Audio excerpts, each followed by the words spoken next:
নমস্কার বন্ধু, আপনাদের সামনে নিয়ে চলে আসলাম আবার পদ্ম গাছের ভিডিও নিয়ে। এখন বর্ষাকালে আবার পদ্ম গাছের ভিডিও অনেকটা বড় হয়ে গেছে, ফুল এসছে, আবার নতুন করে ফুল এসছে। দুটো দুটো ফুলের কুড়ি এসছে আমার পদ্ম গাছে। তো অনেক দিন হয়ে গেল ভিডিও ছাড়িনি, আবার নতুন করে ছাড়ছি। জলগুলো একটু ময়লা হয়ে গেছে, আবার জলটাকে পরিষ্কার করতে হবে। একটু ওভারফ্লো করে দিলে এই জলটাও পরিষ্কার হয়ে যাবে। পদ্ম ফুল আমার সেই ড্রাগন গাছের ভিতরে ঢুকে যাচ্ছে পদ্ম ফুলটা।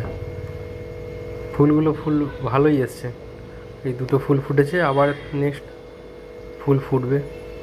কুড়ি এসছে অনেকগুলো, দেখি আবার কী হয়। আর এই নিয়ে মনে আমার 3 নম্বর পদ্ম গাছের ভিডিও দিলাম। আশা করি পরবর্তীকালে আরও ভিডিও ছাড়বো আপনাদের কাছে। সবাই ভালো থাকবেন, নমস্কার, ধন্যবাদ।